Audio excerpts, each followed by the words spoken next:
en gros, si je vous dis donc, je suis devenu le plus jeune joueur de l'histoire à marquer dans 6 matchs consécutifs de Première Ligue, qui suis-je? Bah, vous me répondrez qui?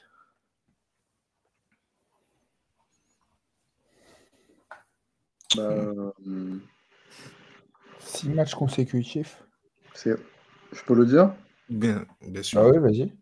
Ojlund. C'est Ojlund, voilà, ouais. totalement. J'allais Rasmus dire, Højlund.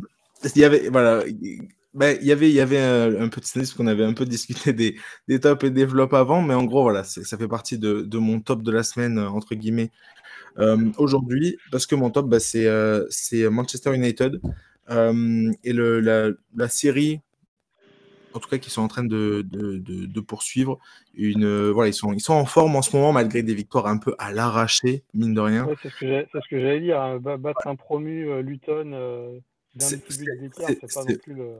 Non, c'est vrai, mais ils enchaînent. Ouais, Ils enchaînent quand même. Ils sont sur 5 victoires consécutives, toutes compétitions confondues.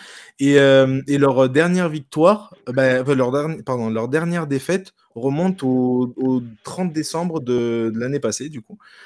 Donc quand même, ils ont battu. Ok, ils ont battu là Luton, mais ils avaient battu avant ça. Ils ont battu Aston Villa quand même. Voilà, ils avaient fait match nul contre Tottenham, on se rappelle. Mais non, bref, moi je les trouve en forme en ce moment et surtout, Rasmus Højlund, voilà, il est devenu le plus jeune joueur de l'histoire de la Première Ligue à marquer sur 6 matchs consécutifs, ce qui n'est pas rien. Et voilà, dont un doublé dimanche. c'est ça, dans un double dimanche, sur voilà, un but avant la première minute de temps de jeu, bref, un but super rapide, mais voilà, bref, ils sont plutôt en forme quand même, United en ce moment. Et puis ils remontent dans leur bataille aux Coupes d'Europe, en fait, à la Ligue des Champions. Peut-être ça va être un peu court, quoique ils sont revenus à 5 points. D'Aston Villa, voilà, on n'entend pas trop parler. On dit qu'ils avaient fait un début de saison catastrophique et ils sont qu'à 5 points de la 4e place. Quand même, je trouve que c'est vraiment pas mal du tout. Même si beaucoup de victoires à l'arraché, toujours pareil, mais quand même. Et puis gagner à Luton, c'est pas facile, c'est pas simple. Gagner là-bas, c'est pas évident. C'est un petit stade, etc. Bref, c'est pas évident. Donc voilà pour mon top. J'en ai un autre petit, mais bref, je vous laisse la parole avant. Je reviendrai à mon deuxième petit top. Nico, c'est quoi ton top à toi? Les Gunners d'Arsenal qui, après avoir atomisé West Ham 6-0 la semaine dernière, ils ont atomisé Burnley 5-0. Voilà, tout va bien pour les Gunners.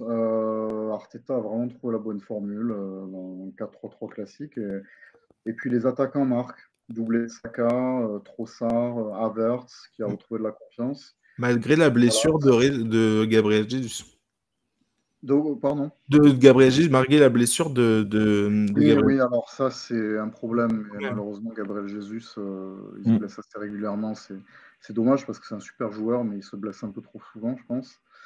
C'était le cas à City et là maintenant à Arsenal. Mais cette année, Arsenal a quand même des joueurs pour compenser quand il y a des blessures. Là, on a vu Arteta a mis Trossard en neuf ce week-end et ça n'a pas trop mal fonctionné. Et ça, c'est bien aussi parce que d'avoir des joueurs comme Trossard ou Martinelli qui sont ailiers normalement, mais qui peuvent jouer dans l'axe, c'est quand même un bon, qui a une belle pointe de vitesse, donc c'est toujours intéressant. Saka qui répond présent. Derrière, ça prend pas trop de buts, donc c'est solide et ça reste au contact de Liverpool. Donc c'est quand même une belle victoire des Gunners. C'est une lutte toujours aussi passionnante pour le titre en Angleterre, en sachant que City a fait nul contre Chelsea, ce qui du coup finalement garde le suspense intact pour la fin de saison. Exactement, parce que juste, tu dis que ça prend pas beaucoup de buts, c'est vrai. Meilleure défense de Première Ligue, Arsenal avec 22 buts seulement encaissés. Et deuxième meilleure attaque derrière Liverpool. Bon, les 2-5-0 ont bien aidé, mais ouais, ils sont en forme, les Gunners. Et puis, comme tu as dit, là, si je dois compléter votre thème qui sont les équipes en forme en Première Ligue, je vais rajouter Brighton qui a collé un petit 5-0 sur la pelouse de Sheffield hier. Et ce qui est amusant, c'est qu'on parlait de deux Zerbi potentiels successeurs de Xavi au Barça l'année prochaine. Et on parle de ça, et le week-end suivant, il colle un petit 5-0 en championnat. Donc ça reste quand même une belle équipe aussi, Brighton, dont on parlait moins ces derniers temps. Je crois que Guardiola avait dit aussi que ça pourrait être son successeur à Man City. Il y a quelques semaines, il avait dit ça. Tout à fait. En tout cas, ouais, ce qu'il réalise avec cette équipe de Brighton, c'est vrai que c'est assez incroyable. On peut Son être d'accord, septième là, cette année.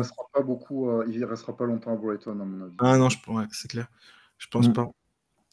Je pense pas. Bah écoute, David, on continue avec toi. C'est quoi ton top à toi? Qu'est-ce que tu as retenu? Alors moi, je vais prendre en top de la semaine, je vais prendre Brest, parce qu'on va évidemment abondamment parler de la mauvaise passe de l'Olympique de Marseille. Et moi, je voudrais souligner la victoire à 10-11 de Brest contre Marseille hier soir. Et Brest, ils sont deuxième du championnat. C'est-à-dire que là, à l'instant où on se parle, c'est Brest qui va représenter la France en Ligue des Champions la saison prochaine, avec Paris et une troisième équipe à déterminer entre Nice, Lille, Monaco. C'est assez fou quand même.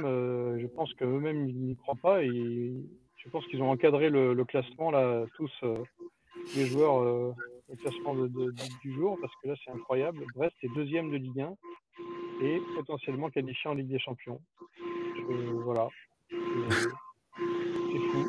Mais et puis ça, encore une fois, je sais pas si ça joue bien, mais en tout cas, c'est une vraie belle mentalité et des joueurs qui lâchent rien du tout. Et à l'image de l'homme en forme qui est Les Melou, qui était l'homme du match hier et qui est un joueur qui est un super bon joueur de Ligue 1, qui fait partie de ces joueurs complètement sous-cotés et qui saison après saison enchaîne les belles performances. C'est clair. Bien sûr, non, vas-y. Non, puis l'entraîneur qui fait du super boulot, Roy, fait du super boulot avec cette équipe, évidemment. Exactement. Et puis pour terminer sur Brest, ce que j'avais noté, c'est le 15e budget de Ligue 1 sur 18 équipes. C'est pas mal. Ouais. Ils nous font une Gérone. Hein. Ouais, c'est vrai. Mais... Pas à la place. Avec une nuance quand même, c'est que Gérone, on n'arrête pas de dire Gérone, c'est le petit poussé, sauf que Gérone, ça fait partie du City Group quand même, ça appartient à Manchester City. Ils ont quand même des gros actionnaires derrière. Alors que Brest, pour le coup, c'est vraiment une équipe régionale. Hein. Les sponsors, c'est vraiment des sponsors régionaux, etc. Enfin, c'est une équipe de Ligue 2, entre guillemets, dans son ADN, Brest. Et cette équipe de Ligue 2, dans son ADN, est deuxième de Ligue 1 et potentiellement en Ligue des Champions. Ce serait quand même fou de voir débarquer la musique de la Ligue des Champions au stade de Brest la saison prochaine, quand même. Ah, ce serait on a du mal à y croire. Hein. Ça, c'est vrai. En tout cas, c'est ce qu'on leur souhaite. Et puis on va terminer, c'est top par Greg, ce petit tour de table. Greg, c'est quoi ton top à toi de la semaine? Et ben moi, mon top, c'est du water polo. Alors voilà, on profite de cette émission pour souligner les performances incroyables de l'équipe de France en l'occurrence, qui donc a perdu contre la Croatie. Voilà, la Croatie en championnat du monde de water polo. La Croatie qui a fini donc qui était parmi les favoris, hein, qui a fini donc championne du monde. Et voilà, et les Français ont fait un parcours exceptionnel. Ils finissent deuxième derrière la Grèce en poule. Ensuite, ils gagnent en quart de finale. Ils battent la Hongrie qui est en Europe un mastodonte du water polo. Voilà. Et donc ensuite, ils perdent seulement au pénalty contre la Croatie. Donc ça fait plaisir de voir une équipe de France encore dans un sport collectif qui brille et un sport dont on ne parle jamais, qui est le water polo. Et en plus, ça tombe bien parce que Paris 2024 au JO, il y aura donc bien sûr le water polo, et hâte de découvrir ces joueurs, cette équipe de France qui a franchement auquel on peut souligner un respect immense, parce que cette performance est exceptionnelle, franchement. C'est clair. Je vais juste rapidement pour les mentionner, parce que David en avait bien parlé la semaine dernière. C'est l'équipe de France de biathlon. Le biathlon français est resté en forme pendant tout le long des championnats du monde. Et puis il termine donc avec 13 médailles au total, hein, ce qui est assez énorme. Bref, pour juste compléter les tops. Parce que voilà, mon tout dernier top de la semaine, je vais essayer d'en parler très très vite, parce que c'est un sujet assez complexe. On a un peu parlé en off. C'est un sujet un peu complexe, mais voilà, j'avais juste envie de le mentionner rapidement. C'est qu'en Bundesliga, il y a eu beaucoup de protestations et de manifestations de la part des supporters des clubs allemands contre l'arrivée dans l'arrivée en Bundesliga d'un investisseur étranger américain, voilà, des dernières nouvelles, on va dire, un investisseur américain. Donc voilà, il y a eu beaucoup de protestations, donc des jets de jouets, des jets de balles de tennis, des jets de pièces en chocolat, des pièces en or en chocolat. Voilà, retardant les matchs de parfois 10, 15, 20 minutes, retardant le début du match. Et donc pourquoi? Et voilà, donc en gros, voilà, ce projet a été voté en décembre et vise à donner, entre guillemets, vendre à ces fonds d'investissement 8% des droits télévisés allemands, si je ne me trompe pas, donc c'est les 20 prochaines saisons contre un apport direct en fait en argent, quoi, en liquidité, entre guillemets, un apport direct. Un peu donc ce qui a été fait un peu à l'instar de ce qui a été fait en Ligue 1 avec la CVC, l'arrivée de la CVC, voilà, qui est arrivée par contre 1,4 milliard pour une totalité en fait pour un temps infini, entre guillemets, parce qu'il n'y a pas de fin à ce contrat. Donc voilà, arrivée de 1,4 milliard d'euros à l'infini. Et en Allemagne, on proteste alors que c'est sur 20 ans. Et je trouve ça bien. Et je trouve que voilà, la lumière n'a pas été assez faite sur ce contrat en Ligue 1, je trouve, qui est assez entre guillemets, désastreux, je sais pas, mais Vincent Labrune, je ne suis pas sûr qu'il ait fait son meilleur boulot là, parce que voilà, je trouve que le contrat est moyen. Voilà, c'était le moment de faiblesse de la Ligue 1, entre guillemets, parce que c'était le moment post-Covid, l'épisode Média Pro. Et donc voilà, ça a été appuyé par ça. Et voilà pourquoi je pense que ça a craqué autant facilement. Juste pour donner un ordre d'idée aux gens qui nous écoutent, comparé donc, entre guillemets aux autres championnats, en Liga par exemple, en Liga, un contrat à peu près du même acabit a été signé sur 50 ans avec la CVC, donc pas de durée illimitée, sur 50 ans. Et les montants sont 2 milliards d'euros. Par contre, c'est des montants desquels le Barça et le Real ont été écartés, ont préféré ne pas se joindre. Donc voilà, 2 milliards d'euros en Liga pour 50 ans sur tous les autres clubs de Liga, sauf le Real et le Barça. Alors qu'en France, on les a vendus pour 1,4 milliard pour tous les clubs et sur une durée indéterminée. Je trouve ça, voilà. Je voulais juste le noter, juste le mentionner. Je trouve que voilà, la lumière n'avait pas été assez faite au moment où tout ça s'est passé. Donc, je voulais profiter de cette petite actualité en Bundesliga pour en reparler. Sans perdre plus de temps, on va passer au flop de la semaine. Et je vais commencer par... vas-y, toi, David, commence. C'est quoi ton flop de toi Justement, la transition est bonne parce que moi, mon flop de la semaine, c'est le revers de la médaille de mon top. Okay. Savoir que si Brest est deuxième de la Ligue 1, c'est aussi parce que la Ligue 1 est d'une faiblesse abyssale. Et donc, ça rejoint ce que tu viens d'évoquer par rapport à ses concurrents Bundesliga et Liga. Donc là, mon flop de la semaine, c'est qu'on a un week-end au cours duquel Nice et Monaco ont perdu tous les deux. Et du coup, l'écart se creuse pour le PSG, qui n'a même pas besoin de se battre pour remporter ce titre, tellement la Ligue 1 est faible. Et ça pose plusieurs problèmes. Le premier, c'est le manque de spectacle, évidemment, le manque de suspense, et surtout le fait que le PSG soit mal préparé pour la Ligue des Champions. On l'a vu encore en première mi-temps face à la Real Sociedad. Le PSG semble à chaque fois surpris par l'intensité de la Ligue des Champions parce que la Ligue 1 est trop facile. La Ligue 1 est trop facile et trop faible. Voilà, c'est ça mon flop de la semaine. Ok. Je comprends totalement, ça rejoint un peu ces problèmes-là, problème aussi dans le management au final de toute la Ligue. Bref, on reparlera en plus de l'OM juste après, qui n'est pas de tout, enfin exemple de tout reproche. On va continuer avec Greg. Greg, c'est quoi ton flop à toi de la semaine? Alors moi, mon flop, c'est un club qui me tient vraiment à cœur et c'est la Juventus, dont on parle pas beaucoup. On en a parlé un peu en début de saison parce que la saison était très bonne en termes de résultats. Sauf qu'aujourd'hui, les résultats, alors il n'y a pas le feu, hein, mais les résultats ne suivent plus. La Juve, en début d'année, était tout proche de l'Inter. Un week-end, l'Inter passait devant, un week-end, la Juve passait devant. Et depuis quelques matchs, la Juve ne gagne plus. La Juve perd. Alors, il y a eu une défaite contre l'Inter, donc entre guillemets logique 1-0. Mais ensuite, il y a eu une défaite à la maison contre Udinese, qui se bat pour le maintien. Là, ce week-end, ils arrachent le nul 2-2 avec un but notamment de Rabiot, qui est une belle satisfaction de la saison, entre guillemets. Voilà, ils arrachent le nul donc 2-2 face au Hellas Vérone. Ils font un partout contre l'Empoli. Et le problème aujourd'hui, c'est que il y a beaucoup de tifosi de la Juve, et y compris des spécialistes, qui commencent à sérieusement en avoir marre de Massimiliano Allegri. Pas parce que tout simplement les résultats ne sont pas bons, les résultats sont corrects, même si là, en quelques matchs, la Juve a déjà 9 points de retard sur l'Inter qui a un match en moins. Donc le titre, le Scudetto, c'est terminé. L'Inter marche sur l'eau en Italie cette saison, à l'image du Napoli la saison dernière. Mais c'est surtout le jeu qui est totalement ridicule, minimaliste, voilà, en mode catenaccio, tout simplement.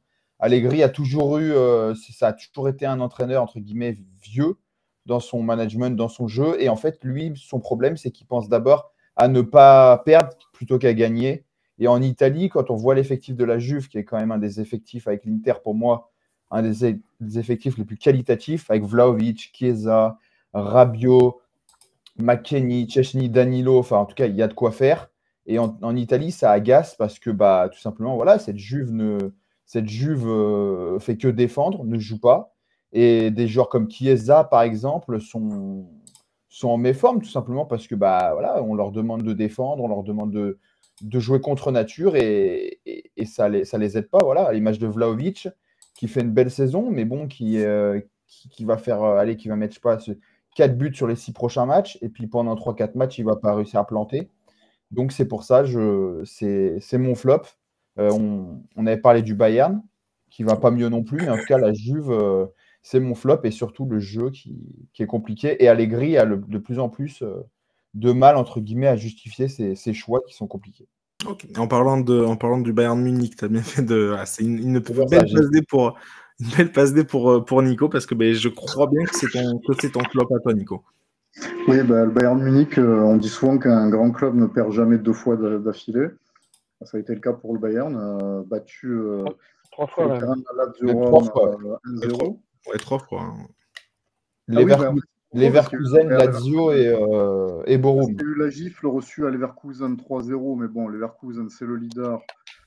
On se disait, bon, c'est un accident. Ils perdent sur le terrain de la Lazio en Ligue des Champions mercredi, c'était 1-0. Et là, oui, c'est ça, 1-0.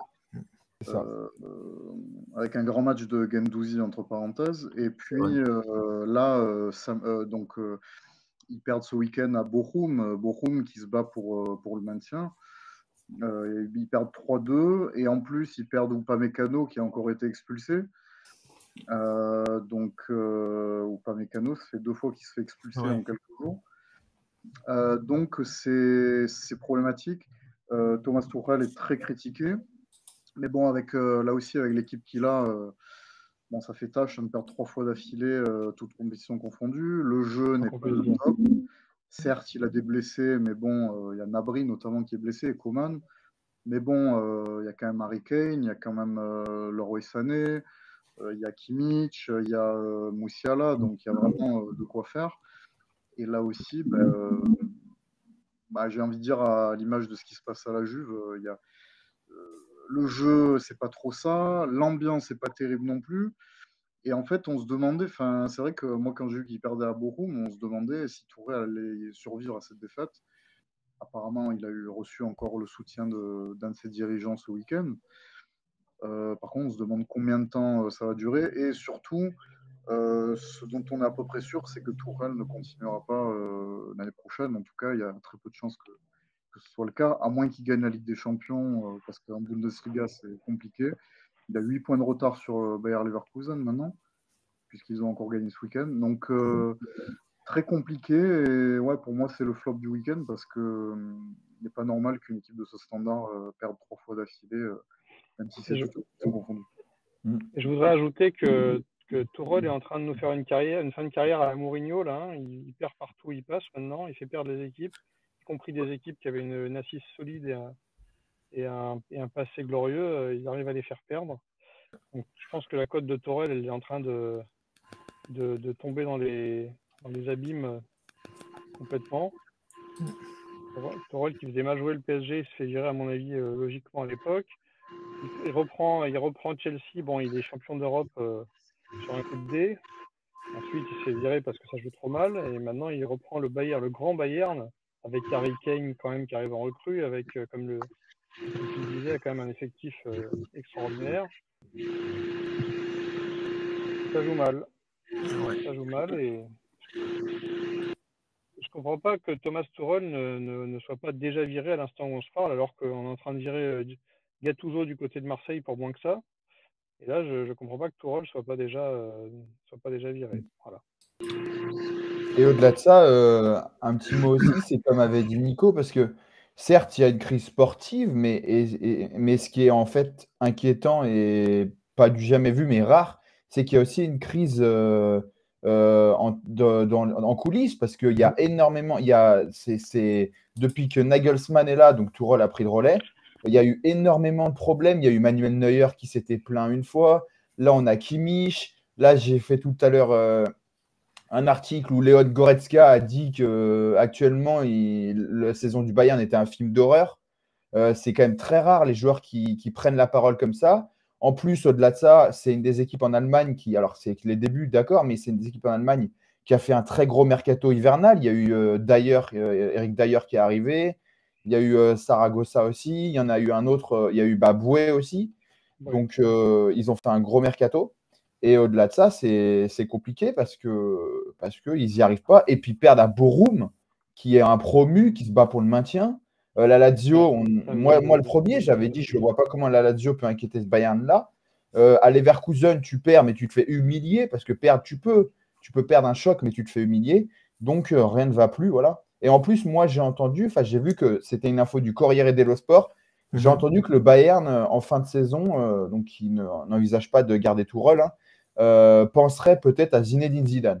Voilà, ça c'était la petite info que j'ai vue de la part du Corriere. Donc, ce que j'ai lu, c'est que le Bayern veut faire revenir Hansi Flick, que c'est la priorité. Ça, j'ai vu aussi, ouais. Moi, j'ai vu que le Corriere annonçait ça, donc après, je sais pas si. Alors attention au retour, parce qu'on a vu ce que ça fait avec Allegri. Je suis pas avec la Juve, je suis pas sûr que ce soit la meilleure idée, même si Hansi Flick est un entraîneur de qualité, mais c'est les retours, ça peut être compliqué. On l'a vu avec Mourinho et Chelsea aussi. Ouais, bon, à voir ce qui se passe. Ok, en tout cas, c'est sûr que le Bayern c'est vraiment, vraiment compliqué. Moi, de mon côté, mon flop à moi, j'avais envie de mentionner le All-Star Game en NBA. Donc voilà, fait un petit transversage sur juste la NBA. Donc c'est plus, même au-delà du All-Star Game, c'est vraiment le All-Star Weekend qui m'a laissé. Bref, pas beaucoup d'enthousiasme, on va pas se mentir. Donc voilà, victoire de l'Est, 211-186, et voilà, et j'ai dit le problème, 211 points, 286, bref. C'était encore un match bien catastrophique. Juste pour dire rapidement, le précédent record du All-Star Game datait de 2016 et était de 196. Bon, il est bien explosé là, avec 211 points. C'est aussi le record, donc All-Star Game, record de 3 points total. Donc 397 3 points sur un match. Ok, c'est pas mal. Ça a arrosé dans tous les sens. Bref, il y a eu beaucoup de records sur ce match, parce que bref, record à la mi-temps, record de points à la mi-temps, 104 points à la mi-temps, bref.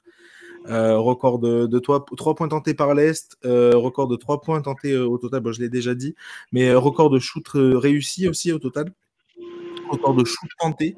Bref, il y a eu beaucoup de records qui sont tombés, mais pas les meilleurs. Ça a surtout été synonyme d'un match. Sous les yeux, à combien a fini Damien Lillard en points? Il me semble qu'il a fini à 39. Donc, il a 39 points. Il a été le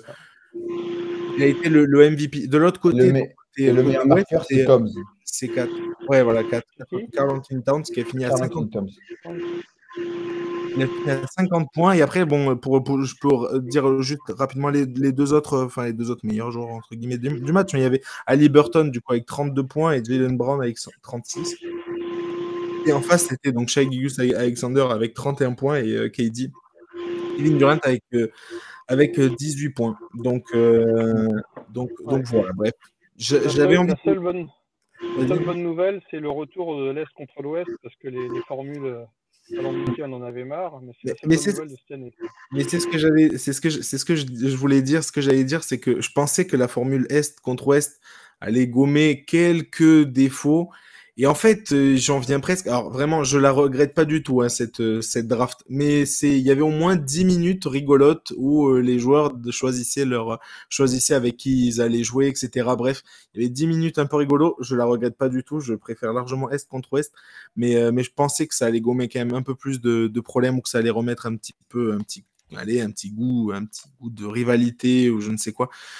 Mais pas du tout, absolument pas. Ça, voilà, aucune défense. Il y avait une image magnifique, je ne sais pas si vous l'avez vue, mais elle a fait le tour des réseaux sociaux avec Luka Doncic et Nikola Jokic. Donc, ils traversaient le terrain en se faisant juste des passes. Ils n'ont pas posé un seul dribble. Ils ont fait juste des passes en traversant tout le terrain et il n'y a eu aucune interception. Enfin bref, des trucs. Bref, voilà, encore une fois. Je l'ai dit la dernière fois, foire à la saucisse, mais c'est totalement ça. C'est totalement le cas. Bref, c'est dommage. C'est la fête du basket après, oui, mais... Et, si on veut rajouter une critique au All-Star Weekend, je vais en rajouter une petite pique. Le concours à 3 points remporté par de shoot à 3 points remporté par Damian Lillard. Donc après 3 tours, Ali Burton, Trae Young, Karl Anthony Towns, bof. À la fin, c'est Damian Lillard qui gagne. Et le meilleur score du concours à 3 points, c'était 26 points, je crois. Donc le nombre de points, alors c'est pas des shoots à 3 points, c'est un nombre de points, c'est un nombre de paniers marqués, avec des paniers qui valent des paniers qui valent 1 point et des paniers qui valent 2 points. Et il y a même des paniers qui valent 3. Et donc le maximum de points marqués au cours de ce concours remporté par Damian Lillard, c'était 26 points. Et après ce concours, il y avait une exhibition entre Stephen Curry et la fille qui avait remporté le concours à 3 points de WNBA, dont je me souviens Ionescu. Voilà, Ionescu. Et donc c'était un duel entre Stephen et Sabrina, je crois. Sabrina, ouais. Et cette exhibition-là, donc la fille a fait 26 points, donc autant que Damian Lillard, et Stephen Curry a mis tout le monde d'accord avec 29 ou 30 points. C'est-à-dire que eux, sans concourir, auraient tous les deux gagné le concours à 3 points, donc ça m'a fait marrer de me dire que les gars se sont déchirés pour faire moins bien que les deux qui étaient en exhibition derrière. C'est clair. Non, c'est clair. Après, voilà, c'est ce que j'ai. Juste petit moment quand même sympa, c'était celui-là. Franchement, presque le seul moment sympa, c'était celui-là. Le duel entre la bataille des sexes. Ouais. Et on espère un retour l'année prochaine, pourquoi pas avec soit quelqu'un, parce que je sais pas si tu avais vu David, mais ils nous ont remis du coup une ceinture au vainqueur et pas un trophée, c'est une ceinture. Et normalement, une ceinture, comme dans tous les sports, c'est remis en jeu. Donc, est-ce que Stephen Curry reviendra contre quelqu'un d'autre l'année prochaine? Pourquoi pas? Après, il faut préciser que la fille a un désavantage. Parce que la ligne à 3 points en WNBA est moins loin qu'en NBA. Et là, attention, la ligne à 3 points des hommes. Attention, parce qu'ils avaient dit qu'elle s'entraîne avec la ligne. Ses entraînements, elle les fait comme chez les garçons. C'est pour ça aussi qu'elle est si forte. Ah, bien sûr. Mais bon, elle s'entraîne toute l'année, quoi.